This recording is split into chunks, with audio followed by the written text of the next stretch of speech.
ዛዶቅ ዛዶቅ ፐርዝ ነው። ተመስገን ነጋሽ ከአውስትራሊያ። ያለፈው ሳምንት ዮሐንስ ወንጌል ምዕራፍ 14 ቁጥር 1 ላይ ልባችሁ አይታወክ በእግዚአብሔር እመኑ በእኔም እመኑ ብሎ ኢየሱስ የተናገረውን ቃል አንስተን ነበረ። በዛ ውስጥ የምናያቸው ምዕራፍ 14 ምክንያቱ ምንድነው ስንል ምክንያቱ በብዙ ጥያቄ ውስጥ የተሞላበት ያ ምዕራፍ ኢየሱስ ከዛ በኋላ እንደሚሄድ ማለት ወደ መስቀሉ እንደሚሄድ እርግጠኛ ነው። ከዛ በፊት ደግሞ ያለው በ13 ላይ ምን ብሏቸዋል?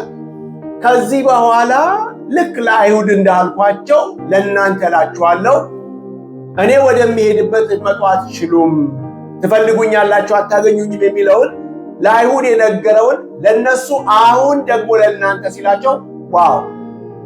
ለእኛ እንዴት ማለት እየተከተልን አብረን ኖረን 3 ዓመት ተኩል ስንወጣ አብረን ስንገባ የነበረው ከኛም እንዴት ይቻላል የሚል አይነት ጥያቄ ነው የሚያነሳው። ደቀ መዛሙርት ውስጥ የሚመላለሰው በነፍሳቸው ውስጥ ያለው ጥያቄ ይህን አይነት ጥያቄ ብቅ ነው የሚለው። እንዴት ይጠይቃል፣ ነፍሳቸው ይጠይቃል። ለምን የሚለው ከዚህ በኋላ ምን ልንሆን ነው? ስለዚህ በምዕራፍ 14 ሲመጣ ልባችሁ ምን አይበል? አይታወክ፣ አይረበሽ። እንዴት አይረበሽም? እንዴት አይታወክም ነው ጥያቄው። ምክንያቱም ሄዳለሁ እያለ በእግዚአብሔር እመኑ ደግሞ በእኔም እመኑ። ይህን ብሎ ከዛ በኋላ ሊሄድ ስፍራ ላዘጋጅላችሁ ተመልሼ መጥቼ ደግሞ ልወስዳችሁ፣ ምክንያቱም በአባቴ ቤት ብዙ መኖሪያ ያለ ስፍራ አዘጋጅላችኋል ሲላቸው አሁን ጥያቄው አንድ ብሎ ሲጠየቅ እሺ ስፍራ ልታዘጋጅ ትሄዳለህ፣ በአባቴ ቤት ብዙ መኖሪያ ያለ መጥተህ ወደዛ ትወስደናለህ። ግን አንድ ጥያቄ የመጀመሪያውን ቶማስ ሲጠይቅ ምን አይነት ጥያቄ ነው የሚጠይቀው? መንገዱን ምን አንልም አናውቅም። ዩሲ አሁን ጥያቄዎች እየጀመሩ ነው። ምን አይነት ጥያቄዎች? ለልባቸው እረፍት የሚሆን ጥያቄዎች እየመጡ ነው። ቶማስ የሚጠይቀው ጥያቄ ምንድን ነው? ጌታ ሆይ ወደምትሄድበት አናውቅም። አሁን እርግጠኛ እንሁንና በጣም ልጁን የሚወድ አባት ልጁ አባትየው ወዴትም ቢሄድ እንዲህ ላደርግ ነው ጥርጣሬ ፈጽሞ አይገባውም። እንዲህ ላመጣልህ ነው። ለምንድን ነው የሚለው? አባቱን ስለሚያምነው።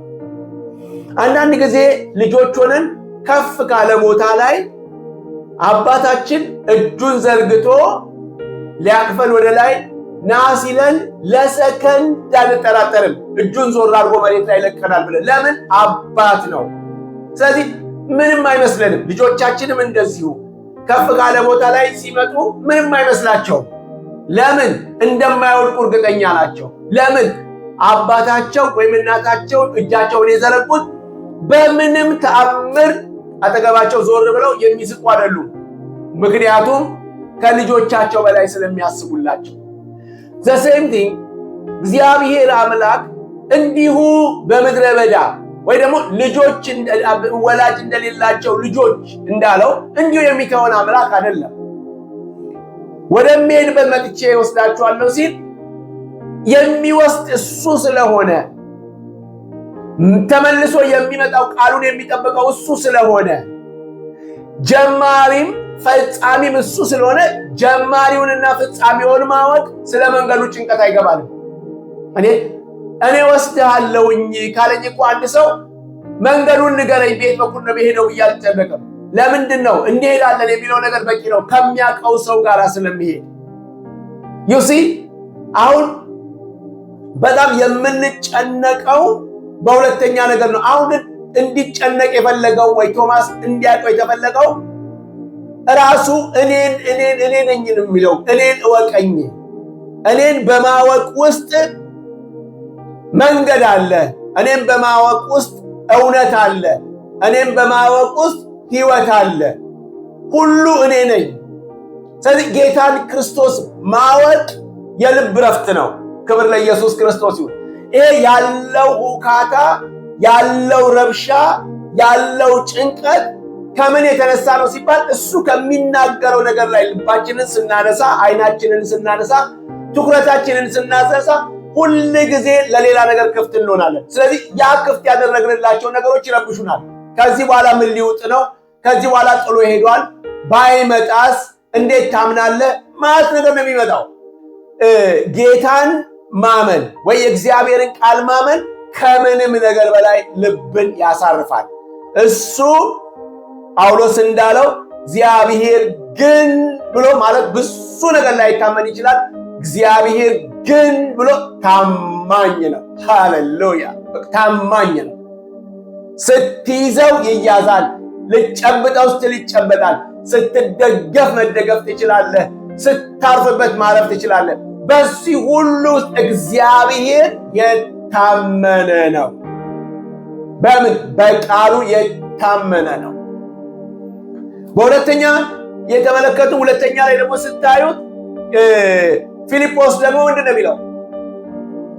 በቃ አሁን መንገዱን ሽንቶ ግን ይህንን አብ አሳየን ነበር አይደለ? አብን አሳየን በቃ በዓይናችን ግልጥ ብሎ ይገላግለን ሲለው በቃ ይህንን ሁሉ ዘመን ስኖር ከእናንተ ጋራ ከመወለዱ ጀምሮ ነው እኮ ከመወለዱ ጀምሮ ሰማይ የተናገረለት፣ መላእክት የዘመረለት፣ እረኞች በኮከብ ተመርተው ያገኙት ማለት አወላለዱ ከጫፍ ከምስራቅ እስከ ምዕራብ ከደቡብ እስከ ሰሜን ሁሉ ድንቅ የሆነ አወላለድ።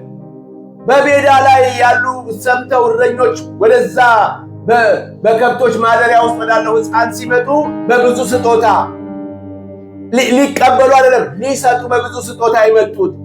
በዛ በረት ውስጥ ተወልዶ ቤተ መንግስት የተጨነቀለት የተንቀጠቀጠለት፣ ይሄ አመጣጡም ድንቅ ነው።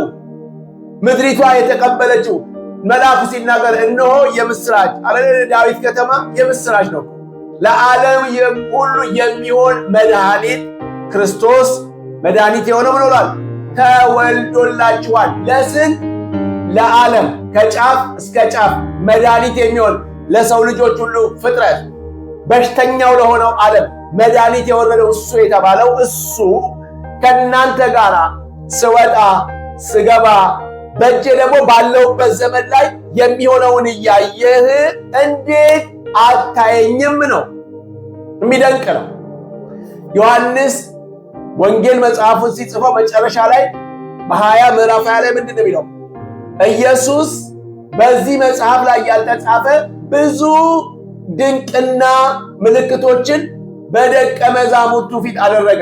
ማለት ቢጻፍ ድንቅና ተአምራቱ መጽሐፉ ራሱ አይበቃውም። ባህሩም ቀለም ሆኖ አይበቃውም። ምድርም ወረቀት ሆኖ አይበቃው። ምክንያቱም ብዙ ስለሆነ። ግን ምንድን ነው የሚለው? በስሙ አምናችሁ ወይም በእሱ አምናችሁ የዘላለም ሕይወት እንዲሆንላችሁ የተጻፈ። ይሄ ሁሉ ሳይንስ ኤንድ ወንደርስ ምንድን ነው የሆነው? በእሱ እንድታምኑ እንድታዩት ነው። አያችሁ፣ ሲመጣ ምን እንደሚሆን አያችሁ።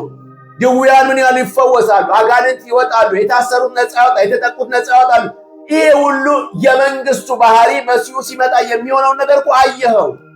አሁን ይሄ ሁሉ ዘመን አብሬ ስኖር አላወቅም፣ ኪሳራ ነው። አለመታወቅ ኪሳራ ነው። በሶስተኛ ደረጃ የመጨረሻውን ነገር የሶስተኛው ደግሞ ምንድን ነው የሚለው?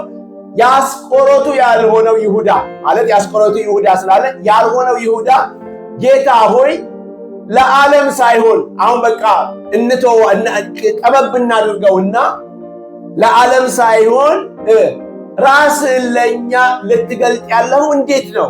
እንዴት ልትገለጥ ነው? ታዲያ አሁን አልኖርም፣ አታዩኝም፣ ከዚህ በኋላ ወደ እኔ ልትመጡ አትችሉም እያለ ባለው ጥያቄ ውስጥ ይሄ በጣም ፈታኝ የሆነ ነገር ስለሆነ እሺ፣ ግን ራስህን ለዓለም አይደለም፣ ለሌላው አይደለም፣ ላላመነውና ላልተከተለው አይደለም፣ አትሊስት ለእኛ ለምንከተል ሁሉን ትተን ለተከተል እስካሁን አብረን ላለኑ ለእኛ ራስን የምትገልጠው እንዴት ነው? ጥሩ ጥያቄ፣ በጣም ጥሩ ነው። እንግዲያውስ ኢየሱስ የመለሰው ምሳሌ እንዴት ነው? የሚወደኝ ቢኖር፣ ሃሌሉያ፣ የሚወደኝ ቢኖር፣ በእውነት ከልቡ የሚፈልገኝ ቢኖር፣ በጣም ለጉዳዩ ከሚፈልገኝ በላይ እኔን የሚፈልገኝ ካለ ከእኔ የሆነ ነገር ለመቀበል ፈልጎ የሚፈልገኝ ሳይሆን እኔን ራሱ ፈልጎኝ የሚወደኝ ቢኖር፣ የሚወደኝ እኮ ባይዘዌ የሆነ ነገር ፈልገን ከምንሄደው ይለያል። የምንወደው ራሳችንን የምንሰጠው ነው እኮ።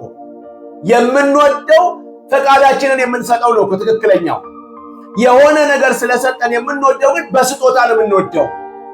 አሁን ሰዎች ወደ ትዳር ሲገቡ ቃል ኪዳን ሲያደርጉ እራሳቸውን ነው የሚሰጡት። ማለት ስለሚወዱት ሰው ወይም ስለምትወደው ባል ወይም ስለምታገባ ባል ራሷን ነው የምትሰጠው እንጂ የሆነ ነገር ይሰጠኛል አይደለም። እንዲሁም ባልየው ሚስት የሆነች ነገር ትሰጠኛለች እቺ ልጅ እንኳን ነው የሚለው። እኔ ራሴን እሰጣለሁኝ ብሎ እኮ ነው የሚወዳት። ስለዚህ ክርስቶስ ቤተ ክርስቲያንን እንዴት ወደዳት ሲባል ራሱን አሳልፎ በመስጠት ነው እኮ። ሕይወቱን በመስጠት በመስቀል ላይ በመሞት ነው እኮ የሰጣት። ምኑን? ውዱን ማንነቱን ምን አደረገ? በመስቀል ላይ ሕይወትን፣ መሞት፣ መሰቀልን፣ መጎሳቆልን፣ መተፋትን፣ መናቅን፣ መዋረድን ይሄ ሁሉ ነው ለቤተ ክርስቲያን ይሆንላት። ባሎችም እንደዚህ ሲል ከሚስቶች የሚታገኙትን ነገር ሳይሆን እንዲሁኑላት ነፍሳችሁን እስክትሰጡ ድረስ። መዋደድ ማለት እኔ ለሰው የማደርገው ልጅ ሰው ሲያደርግልኝ የምወደው ነገር እሱ የእንካ በእንካ። ብዙ በዚህ ምድርም የተለመደው ነገር ይሄ ነው። የሆነ ነገር ከላይ ሲያደርግልን እኔ ደግሞ ተመልሼ ያደርግለታለሁ። ላላደረገልን ሰው በጣም ጠባቦች ነን ለማድረግ፣ ያላደረገልን ለመውደድም በጣም ጠባብ ነን። ግን ኢየሱስ የሚለው ምንድን ነው? ከምትወዱኝ ከሆነ ከማደርገው ከሆነ ነገር ከተቀበላችሁት የተለያየ ነገር ከስጦታዎች በላይ እኔ ራሴን ማን ኢየሱስ ራሱን የምትወደኝ ከሆነ ምን አድርግልኝ? ቃል የሚወደኝ ቢኖር ቃሌን ይጠብቃል። አያችሁ፣ ጥሩ ነው ስጦታ። እግዚአብሔር ይመስገን። እሱ በልግስና የበለጠገ አባት ስላለን ማለዳ ማለዳ ተአምራቱ ድንቁም ብዙ ነው። በቸርነቱና በምህረቱ ብዛት በቤቱ አለን። እርዳታው ሁሉ አባትነት ሁሉ በሚሰየምበት በዙፋኑ ስር በቀረብን ጊዜ የሚረዳውን ጸጋ እየረዳን እስከ ዛሬ አለን። እርግጥ ነው ግን አንደኛ እሱን ራሱ በመውደድ ሲሆን ጤንነት አለው። እነዛ በማለዳ ወደ መቃብሩ የሄዱት እኮ ሽቶ ገዝተው የሄዱት የሆነ ነገር እናገኛለን ሳይሆን አስክሬኑን አግኝተን በዚህ ቀብተን እንመጣለን ብለው የሄዱት አይደል? ግን እንደዛ ፈልገውት ሄዱ። መላእክቱ ምንድን ያላቸው? አትፍሩ፣ እናንተስ እሱን እንደምትፈልጉ አውቃለሁ፣ ተነስቷል፣ በዚህ የለም። ክብር ለኢየሱስ ክርስቶስ። ገሊላ ምን ያለ ይቀድማችኋል። ጌታ ስሙ ለዘላለም የተባረከኝ። በእንዲህ ስንፈልገው ይገለጣል። አሁንም እዚህ የሚለው ምንድን ነው? የሚወደኝ በእርግጥ ቢኖር ቃሌን ይጠብቃል፣ ከዛስ አባቴ ይወደዋል። የሚወደኝ ካለ እሱ አባቴ ይወደዋል። ዋው! ስለዚህ በጣም ለመወደድ በጣም መጨነቅ አያስፈልግም ማለት ነው። በሌላ ቋንቋ ለመወደድ ስትፈልጉ ምንም ወደዱ ጌታን ምን አልኩ? የሚወደኝ እሱን ስንወደው ቃሉን እንጠብቃለን። እሱን ስንወደው የሚለንን እንሆናለን። እሱን ስንወደው ፍቃዱን እናደርጋለን። እሱን ስንወደው ልክ አኮርዲንግ ቱ እሱ እንደሄደው ፍለጋውን መከተል እንወዳለን። ስለዚህ ይህንን ስናረግ አባቴ ይወደዋል። ከዛ ወደ እርሱ እንመጣ መውደድ ብቻ ነው። ወደ እርሱ እንመጣለን፣ በእርሱ ዘንድ መኖሪያ እናረጋለን። ሃሌሉያ! አያችሁ፣ ጸጋንና እውነትን ተሞልቶ ያደረ ጌታ ነው ያለን። አሁን የተቸገርነው የሚጎበኘን ብቻ አድርገን ካሰብን ዛሬ ነበረ ጌታ ብለን በጣም ደስ ይለናል። ነገ ደግሞ በጣም የሆነ መሳሪያው በደንብ ካልተጫወተ፣ የሆነ ድምፅ ከሌለ፣ መዝሙሩ በደንብ ካልሄደ ዛሬ ደግሞ የሌለ ይመስለናል። እንደሱ አይደለም የሚለን። ይኸውላችሁ በእስር ቤት ውስጥ ሆኖ ጳውሎስና ሲላስ በዜማ ሲያመሰግኑ የወህኒው መሰረት ተናወጠ፣ በሮቹ ተከፈቱ፣ እስረኞች ከስራታቸው ተፈታ። ዩሲ ይሄ እውነተኛ እሱን በመውደድ ውስጥ የሆነ እውነተኛ ቃሉንና ሐሳቡንና ፍቃዱን ለማድረግ በተሰጠ መንፈስ ከሱ ጋር አንድ ጊዜ ሳይሆን ለሁል ጊዜ አብረን እንዳለን የኢየሱስ መገኘት ከኛ ጋር ሆኖ የክብር ተስፋ የሆነው ክርስቶስ በእኛ ውስጥ መሆኑ አንደርስታንድ አድርገን ስንሄድ አብ ደስ ይለዋል፣ አብ ይወደናል።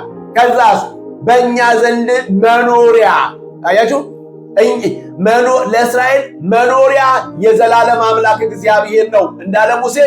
አሁን ደግሞ እግዚአብሔር በሕዝቡ መኖር ፈለገ። በእኛ እናንተ የእግዚአብሔር ቤተ መቅደስ ናችሁ ተባልናለን። በእኛ ደግሞ አብ ወልድ መኖሪያ እናደርጋለን፣ እንገልጣለን ራሳችንን፣ አትጨነቅ እያለ ነው። ለአስቆሮቱ ላልሆነው ይሁዳ ምንድን ነው የሚለው? የሚወደኝ ቢኖር ቃሌን ይጠብቃል፣ አባቴም ምን ያደርገዋል? ይወደዋል። ከዛስ እንመጣለን፣ በእርሱ ዘንድ መኖሪያ እናደርጋለን። ስለ መንገድ ከተነገረ የመንገድን ጥያቄ ከመለሰ በኋላ በሁለተኛ ደረጃ እስቲ አብን አሳየን ሲባል እኔና አብ አንድ ነን ብሎ ራሱን ከገለጠለት በኋላ በሶስተኛ ደረጃ ደግሞ አንተ ራስህ እንኳን ራስን እንዴት ነው የምትገልጥልኝ ሲሉት በጣም ቀላል ነው። ቃሌን ብትወዱኝ ቃሌን ጠብቁ፣ ቃሌን ብትጠብቁ አባቴ ይወዳችኋል። እሱ ቃሌን የሚጠብቀውን አባቴ ይወዳል። እንመጣና በእርሱ ዘንድ ደግሞ ምን እናደርጋለን? መኖሪያ እናደርጋለን። ስለዚህ ልባችሁ አይታወክ፣ ተነሱ ከዚህ እንሂድ። Would you like to listen to the Word of God? Then go to Zadok Park and listen to the preaching. You can listen to Zadok Park on YouTube, and don't forget to follow us on Facebook. And subscribe. Yesus yan na tubarako. Zadok.